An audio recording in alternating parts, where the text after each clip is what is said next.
Welcome to the Feel Your Best Formula podcast. Are you over 40 and tired of struggling with your weight, dieting, and constantly feeling like you're starting over with nutrition and fitness?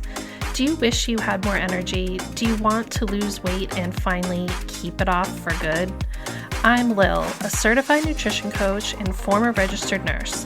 I too have been there, and at the age of 44, I decided I was done with fad diets and chasing a lower number on the scale. I was so tired of constantly starting over and wondering why I couldn't get lasting results. I became a nutrition coach and created the Feel Your Best formula for women who want to build muscle, lose fat, and keep it off for good. If you're ready to build a better relationship with food, the scale, and your body, let's build your formula for feeling your best.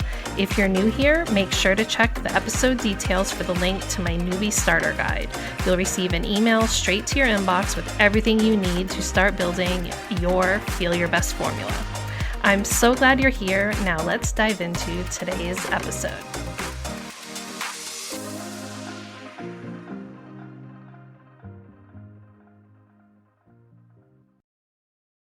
Hey, good morning and happy Friday. Welcome to the Feel Your Best Formula podcast. This is Lil. I'm so happy to be back on a regular schedule with today's episode and so glad so many of you tuned into Monday's episode. Next week, I'm going to be starting my new schedule where I'll be releasing a new episode on Tuesday and Friday, and we'll be doing that for a little while. Monday's episode was really good, especially if you're trying to get in the groove for 2024. So if you haven't listened already, definitely hit play on that one after you listen to this episode. I probably still sound a little congested, so I'm sorry about that. I'm feeling so much better, but the congestion is lingering and I can talk. So I'm just gonna go ahead. It is what it is. But hopefully by next week, I will sound like myself again. I'm really excited to talk about this topic today. I noticed on my website, so people find my website through Google, and often one thing they are very interested in when they come to my website is starting routines. And in particular, I think a morning routine is the first thing that comes to mind when people are thinking about building a routine that's going to help them like get their workout in and, be healthy and start the day right and all those things. So a lot of people right now are searching on my website for my posts about morning routines.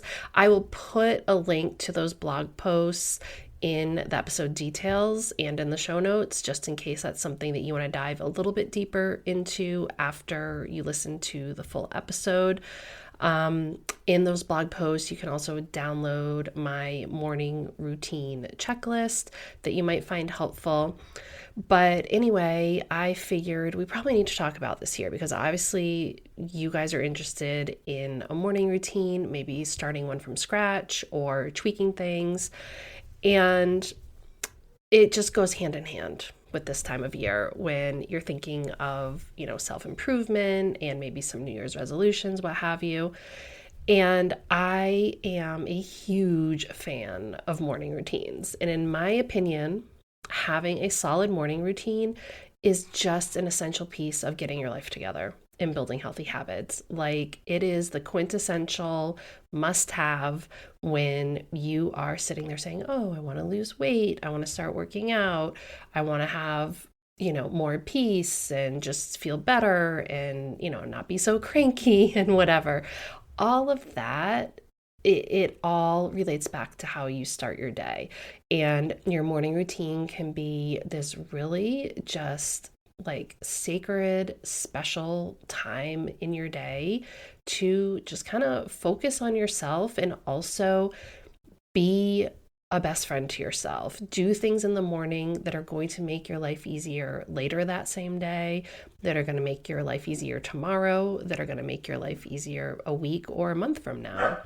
So here's the thing, you already have a morning routine. You may not call it anything official, but I'm guessing you probably go through the same motions most days. Maybe you have various things that you do just depending, when you wake up and what your day looks like. So it's really just about swapping out some of those things, maybe removing certain things, adding certain things in. But so many people don't realize that they already have routines in their life. They already have habits and routines. It's just about being more intentional. So what I'm talking about here is having an intentional morning routine. That means you're building a series of habits that start right away when you wake up, and they dictate each step of your morning with the intention of helping you work towards a specific goal. You're not just waking up and trying to get through the day, trying to play catch up with the things that you missed yesterday. Hopefully, starting to create more intentional habits and routines in your life helps you move away from that feeling. I know that feeling where you just kind of wake up and you're just running, and basically you're just trying to put out the fires that you forgot to deal with the day before. Feeling very last minute with things. I definitely lived that way for many, many years, especially when my kids were little. I didn't really use a planner or a calendar. And I really just didn't have this idea of being that intentional. It was always just about doing kind of whatever I needed to get through the day and survive. And it's so much more peaceful, and you feel just so much more in control of your life when you start building these habits with intention. And like I said, it's really about being a best friend to yourself, where later on in the day, you can say to yourself, oh my gosh, thank you so much for getting that workout in, or thank you so much for putting together, you're sitting there at lunch eating the lunch that you made during your morning routine, and you're just so thankful for it. So it's just being your best friend to your future self. It's kind of like nutrition. A lot of people out there, even if you don't follow a specific meal plan or have an intentional way of eating, the way that you're eating is either causing you to gain weight or lose weight or stay the same, whether or not that is your intention. And so when we become more knowledgeable and intentional and are working towards a specific goal when it comes to gaining or losing body fat, then we build specific habits and choices that can move us towards our goal. And a morning routine can be such a powerful tool when it comes to just making your healthy habits a reality and also making them really easy. And the process that I talk about here in this podcast episode, it can just be kind of applied to all kinds of routines and overall goal setting and things like that, because we're going to talk about things a little bit differently. I'm not going to sit here and say to you, you need to wake up 1 hour before you do right now, and this is what you're going to do in that hour of your day. That's not how we approach things here on the Feel Your Best Formula podcast. We approach things from an individualized and nuanced perspective, understanding that we can have inspiration and ideas and structure that comes from other people, but we have to take responsibility for taking action and implementing things in a way that is realistically going to work for our life. And let me start by saying it would be impossible for me to address every single situation here. So I'm just kind of going to speak generally to the person that I know best, and that is a woman like me who has kids, works, wants to work out, eat healthy, just has like a normal average life.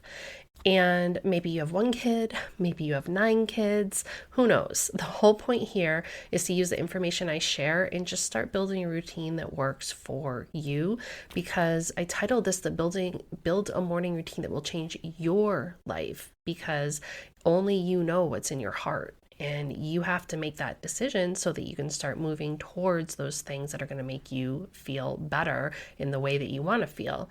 So it's up to you. Take a hard look at what you're already doing and then see what you want to add or remove. I also want to say that your morning routine really starts at night. I know I've said this before, but one really great way to make your morning easier is by just doing as much as you can the night before, building an evening routine that helps you set yourself up for success in the morning.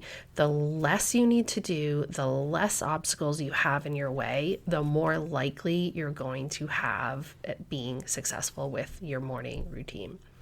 So as I was preparing for this episode, I thought to myself, the number one message I want you to hear in this episode is that what works for someone else just might not be the right fit for you.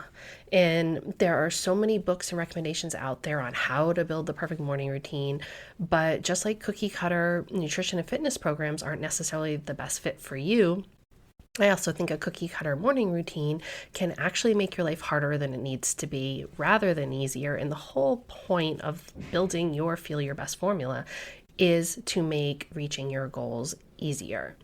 When it comes to your morning, I do think there are 5 essential things that should be included because just from my experience working with women, coaching women, these are the things that really set you up for success in your day that then just creates a ripple effect throughout, your day, your week, your month, your year.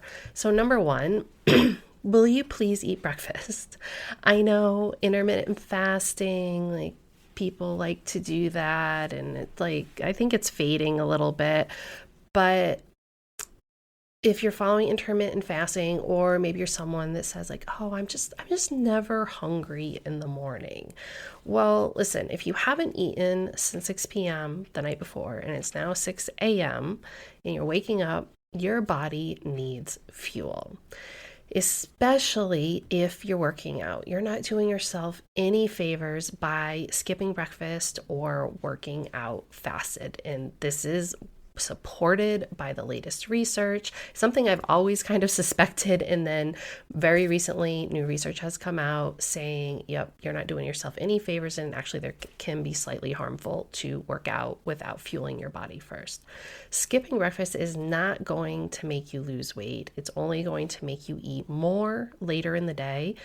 And I hear all the time women ask me, what's the secret to stop snacking at night? I'm always going to the pantry after dinner. Listen, eat your freaking breakfast, eat a filling lunch, eat a filling dinner. You're snacking because you're eating tiny, unsatisfying meals. And then you're gaining weight, even though you feel like you're not eating much, because you have no idea how many calories you're consuming. And it's those snacks that are adding up. This may not be you specifically, but this is such a common issue. It's this vicious cycle. And I'm telling you, if you just start eating breakfast, it could change everything for you. I personally understand not wanting to eat a lot before a workout. I'm someone that it does hurt my stomach. I get cramps if I eat a full meal, but I always have an oatmeal packet or a Rice Krispie treat or a banana or some toast with peanut butter or something like that before I do my workout, so that my body has fresh fuel to power me through so that I can work out without getting fatigued. It's good for your muscles. It's good for your endurance. Please eat before you work out. Then after my workout, I have a larger protein, carb-filled breakfast. This would be what I would consider my real breakfast. And then what I eat before my workout, like I said, is just a little something. It could be as small as a Rice Krispie treat. And I absolutely despise those what I eat in a day videos where someone basically just sips air and coffee for breakfast, because it's ridiculous and it's not how you want to be fueling your body. When you're not eating enough calories, it catches up with you and you get hungry and then you get ravenous, and that's where that nighttime snacking comes in. And you're also not going to be as hungry in the morning if you are snacking and still if it's 8, 9, 10 o'clock at night and you have been going into the pantry because you weren't eating enough earlier in the day. Then do you see where this vicious cycle is coming in? So just try it for a week or two and see how you feel, and see how eating actual real meals really just makes you feel so much better. But having a solid breakfast, honestly, it needs to be part of your morning routine. Number two, I really encourage you to get some type of movement in with your morning routine, especially if you're someone who's trying to start the habit of working out. I see it time and time again where women schedule their workouts for the evening time, and it just doesn't work. By the time you get through your day, you get through getting everybody out the door, you go to work, then there's the evening activities, maybe there's childcare issues, and there's just so much that can happen that can just make it so that you are not getting that workout in. Whereas if you can wake up a half hour, an hour earlier than you are right now and fit a workout in, especially if it's at home, that can just really be such a huge solution for so many people out there. Of course, there's going to be exceptions to this. If you have to be at your job for 6 a.m., I definitely do not encourage you to be waking up at 3 a.m. to do a workout, but do what you need to do and be honest with yourself if the time that you're scheduling your workout is a time that you're actually going to follow through in it. I find that the vast majority of people are more successful when they do schedule them in the morning, especially as a beginner. Number three, I think it's really important to check your schedule for the day kind of first thing when you wake up. I know that there's plenty of times when I check it the night before, or, during the day before, and then I've already kind of forgotten what's on the schedule as far as appointments and things like that. And I just feel like it gives me confidence entering my day to really have a solid understanding of what my day is going to look like, what meetings I have, what I need to be prepared for. Do I need to be driving someone to an appointment? Does a kid have an activity? And things like that. So it just helps prevent scrambling if right away when you wake up, just look at your calendar and see what the plan is. Just refresh yourself, even if you think you know. Number four, this is a big one, getting on the scale. The morning is the best time to weigh yourself. As you've been fasted overnight, you weren't eating anything, generally speaking, you're going to have a more consistent understanding of what your weight is when you weigh yourself at the same time each day. Whereas if you were to weigh yourself at night or in the middle of the day, there's just like so much water weight fluctuation that goes on and food weight fluctuation. It's really the most consistent time of day to be stepping on the scale. I really suggest you step on the scale at least 5 to 7 days per week and track it in an app.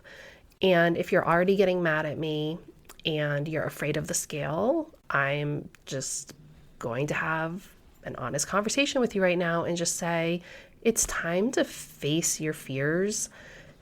You got to educate yourself on what the scale is really telling you. And I've got plenty of episodes where I dive a bit deeper into this and, how the scale can be your best friend. And you've just got to get over your issues with the scale. I see it all the time, like people in online forums will be like, just hide the scale. Don't listen to that. Your scale's a B and like all this stuff. That is, in my mind, an uneducated and immature response to the situation. It's an avoidance behavior that doesn't ever help you move forward in your relationship with the scale. And it doesn't get to the root cause of why you're afraid of the scale. You're afraid of the scale because you have been misinformed as to what it's telling you. And until you break that cycle, you're always going to be in this space where you do not have peace with how much your body weighs. And it's so harmful, and it's just you're never going to get to a place where you are going to be okay with things. And having an avoidance behavior is not an adult way to handle things. I remember years ago, I was watching the show The Dog Whisperer. So before we got Jade, this is just my personality. I took out every book in the library on how to train a dog, how to properly set your family up for success. Because when we got Jade, it was very much my idea. My husband was not into it. And just because he's an absolute gem and pretty much never says no to me, we went through with it. And I knew that I wanted to be successful. I wanted the dog to be well behaved. And so I just immersed myself in learning everything I could about puppies and having a puppy. My boys were little, I think they were 4 and 5 when we got her. And I watched and binge watched The Dog Whisperers. He's just an amazing person, Cesar Millan. Anyone that's such an expert and immerses themselves in something to the point where it's like their entire being, those are the types of people that I really like to learn from. And he had an episode, and he talked about this many times, where a lot of times someone has a dog that has a certain type of behavior, and their way of dealing with it is by not dealing with it, by avoiding it. So, for example, if you have a dog that jumps on people every time someone enters your home, then they're just like putting them in the kennel or locking them in a bathroom, and they're never giving the dog the opportunity to learn how to change that behavior and greet the guests properly. So you can live 10, 15 years with this dog that just doesn't know how to do something as simple as greet people at the door properly, because you haven't even allowed them the opportunity to change that behavior and create a healthier behavior around it. And when I was thinking about this issue with the scale, it's the same thing. If you avoid the scale, you are never giving yourself the opportunity to change that behavior and the feelings that you get when you step on the scale.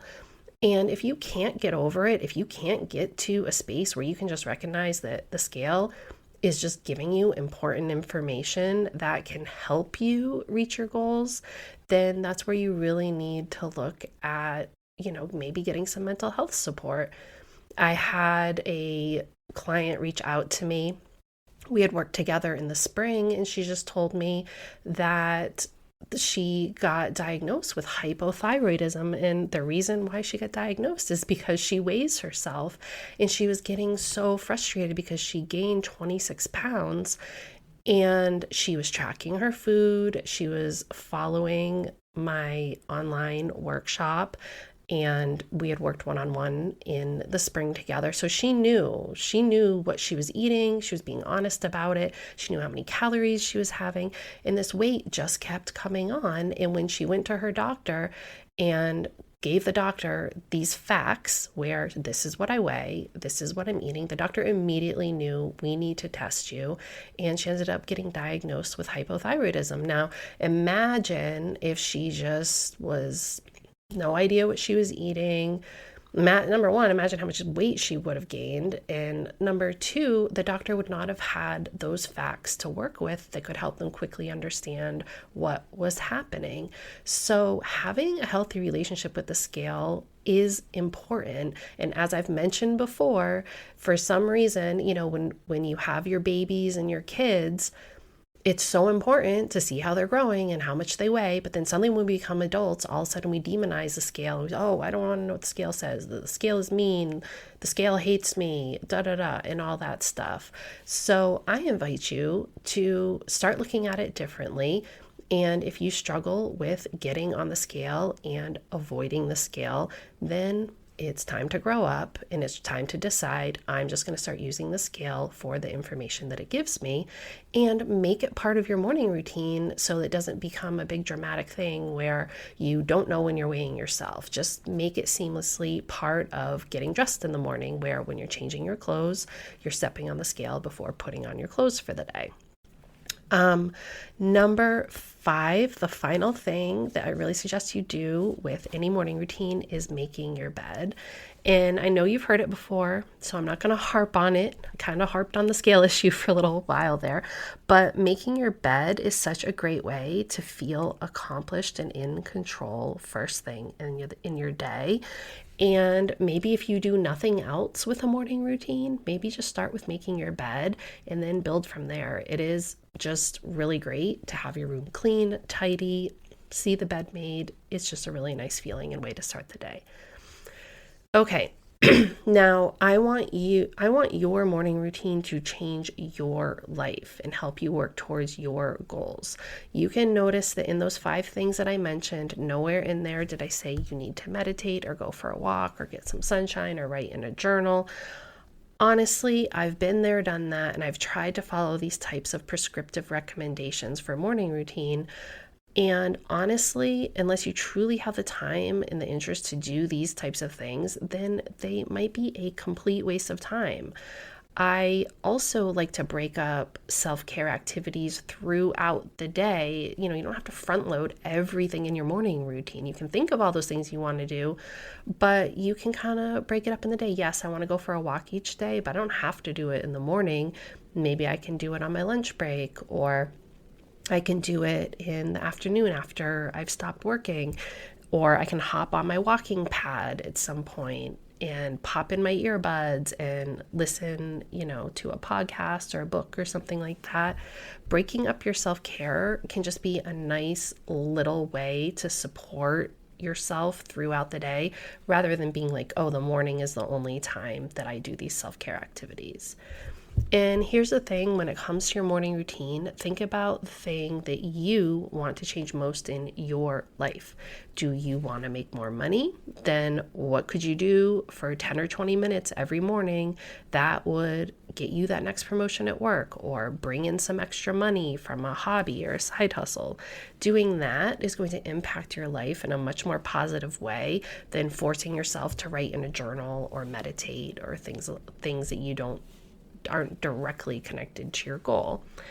And while I think prescriptive morning routines, like, for example, the book The Miracle Morning, can be a helpful template and just kind of reminding of how powerful it can be to start your day off with a plan, like anything else, they can get a little culty and dogmatic with some of these morning routine systems, and saying like you have to get up at 5 a.m. and you have to do your routine even when you're on vacation and things like that.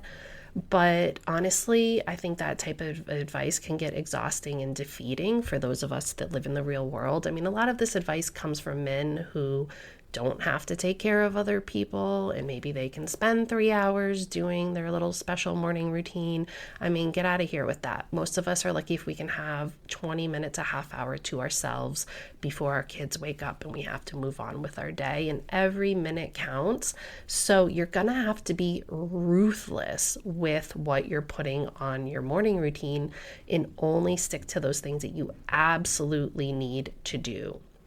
If you're wasting your time with things that don't matter, then it's not going to be life-changing. It's going to be, life stagnancy that you're creating by just doing things that are going to keep you where you are right now rather than moving the needle. Time spent sending some emails or working on a project is going to pay off so much more than spending 5 minutes in silence contemplating your existential existence. Let's just be honest. You can save those things for another time, but that special time you have in the morning where you have control over your time and your energy, you need to be doing things that truly move the needle during that time. And I say this over and over, but your success is not dependent on what you decide to do. It is dependent on who you decide to become. And your morning routine is your best opportunity to have control over your time and energy and simply be the person that you want to be. Honestly, sometimes on here, I feel like I'm the anti-personal growth podcaster, even though I believe so much in personal growth. But I think there's so much in the personal development world and messaging and books and podcasts and YouTubers where they just want you to do things their way so that you can somehow get their results. But the truth is, you are not them, you are you, and you've got to figure out your way, because no one else knows your heart or what's going on inside your head or your home except for you. So it can be great to use inspiration from books or YouTubers or whatnot and use their systems as a bit of a template. But ultimately, you are where your attention is. So prioritize and give attention to the things that are going to move you in the direction of your goals and let go of the rest. You are not obligated to do anything in your morning routine that is not going to be directly related to the outcome that you want. And you don't have to do something just because some guru claims it's going to be what makes you a millionaire.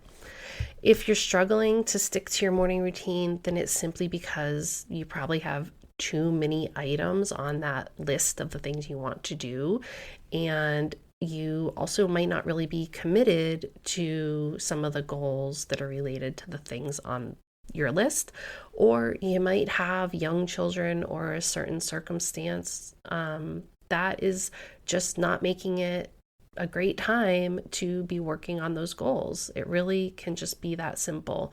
So if you're feeling overwhelmed, pare it down. Just start making your bed. Just start doing a workout. Just drink a glass of water.